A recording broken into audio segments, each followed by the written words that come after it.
Assalamualaikum warahmatullahi wabarakatuh. Salam dan bahagia. Perkenalkan, nama saya Rezeki Skardiva dengan NIM 20208132, Prodi Manajemen, Fakultas Ekonomi, Universitas Sarjana Wiyata Mahasiswa Yogyakarta. Di sini saya akan membahas mengenai uji asumsi klasik. Nah, di sini saya akan membagikan cara untuk melakukan uji asumsi klasik. Nah, yang pertama-tama tuh kita membuka SPSS terlebih dahulu. Selanjutnya kita harus sudah mempunyai data. Nah, seperti ini datanya. Terus data ini kita ambil bagian totalnya. Terus kita copy.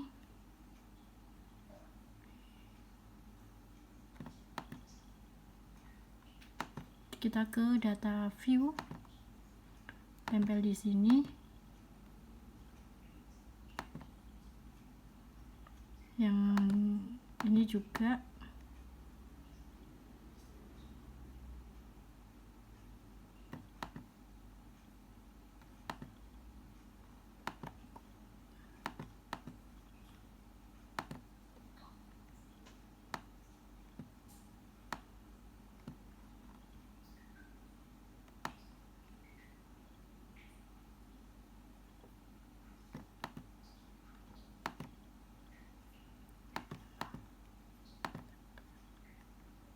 dan yang terakhir ada loyalty. Kita copy juga, terus kita masukkan juga datanya, copy. Nah, kalau udah kita ke bagian variable view. Nah, di sini kita ganti namanya. Yang ini kita ganti dengan istilahnya. Di sini yang pertama ada BA total BA, terus yang pertama tuh total BE.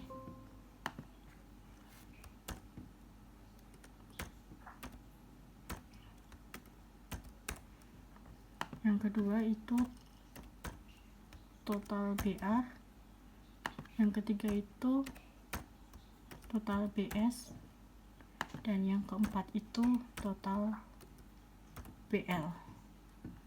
Nah, terus desimalnya kita ganti jadi 0. Nah, terus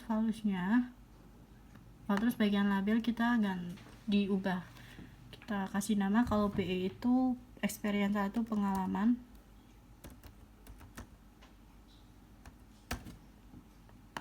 BA itu keterikatan. BS itu kepuasan. Dan BL itu loyalitas. Kemudian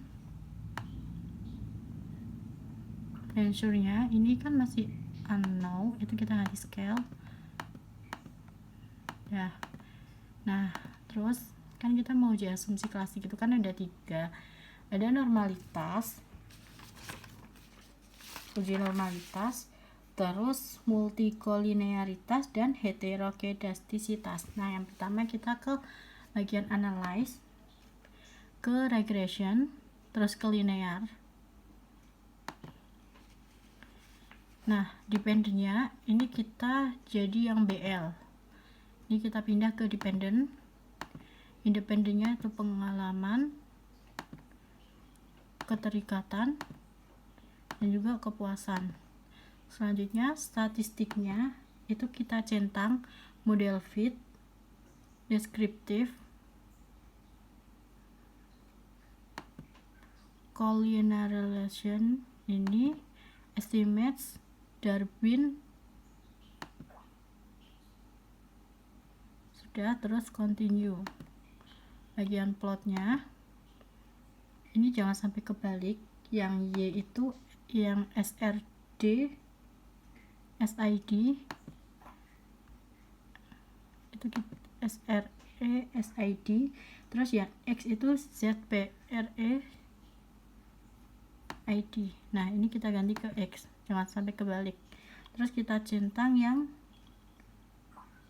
histogram sama normal. Continue. Terus save-nya ini unstandardized yang kanan. Continue. Oke.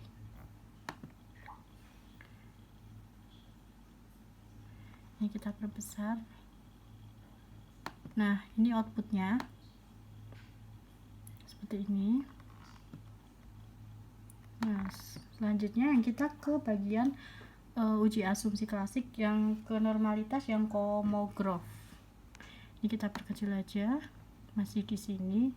Kita perbesar ke analyze non parametric test ini.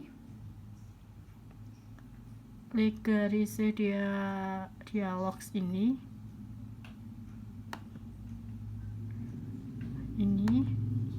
terus satu main sampel KS.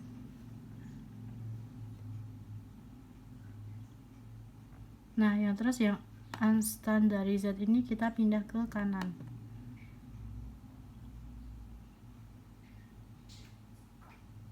Oke.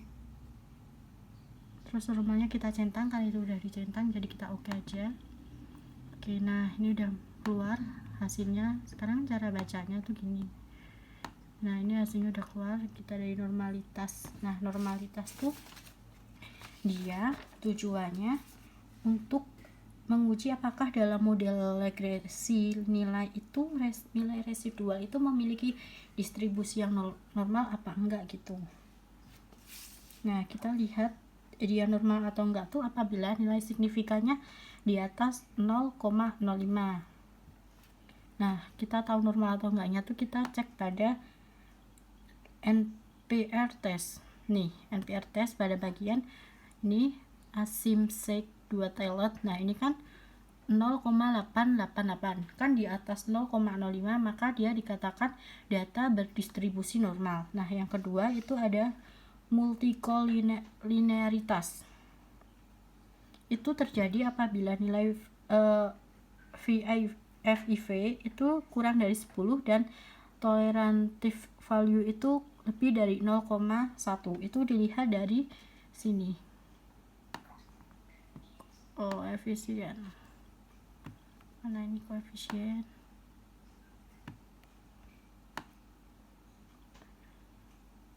Nah, dilihat dari sini. Toleransi sama FIV.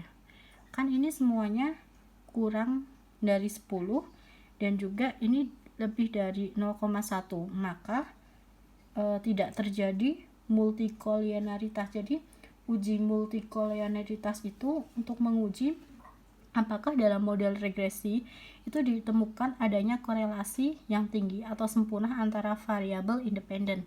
Nah, ini kan toleransinya kurang dari 10 dan VIV-nya lebih dari 0,1, maka tidak terjadi. Selanjutnya ada uji heterokedastisitas. Itu tuh untuk mengetahui ketidaksamaan variabel maupun residu dari suatu pengamatan. Nah, itu kita lihat dari scatter plot yang ini. Nah, scatter plot apabila gambarnya kayak gini menyebar kayak gini tuh dia tidak terjadi hetero, tapi kalau gambarnya itu jadi satu dekat-dekat itu terjadi hetero. Nah, terus yang terakhir itu ada uji autokoreksi. Nah, itu kita lihat dari dari model summary. Jadi ada rumusnya, kita lihat pada Darwin. Ada Darwinnya ini, Darwin Watson. Ini kan nilainya 1,884. Nah, N-nya itu jumlah responden di sini ada 50, Darwinnya 1,884. Terus ada D1, DI sama DU. Nah, DI itu dan DU itu kita ketahui dari internet, di sana banyak. Terus nanti di atasnya ada K1, 2, 3, 4, 5. Nah, aku pilih K3 karena independennya ada 3. Nah, dari situ tuh DI-nya kalau pakai K3 itu 1,4206 DU-nya 1,6739.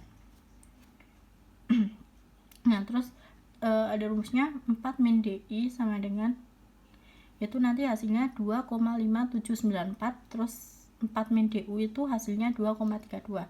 Nah, terus tuh ada beberapa hal yang menyatakan dia itu terjadi auto atau enggak. Nah, aku pakai rumus yang ini. Jika DU kurang dari D dan D kurang dari 4 min DU, maka hipotesis 0 diterima atau tidak terjadi auto. Nah, di sini kan 1,6739 itu kurang dari 1,884, maka dia tidak ada auto. Terus 1,884 itu kurang dari 2,32, itu tidak terjadi auto. Jadi dasarnya itu Darwin-Watson ini buat mengerjakan yang autokoreksi. Mungkin segini yang dapat saya sampaikan. Kurang lebihnya mohon maaf. Wassalamualaikum warahmatullahi wabarakatuh. Salam dan bahagia.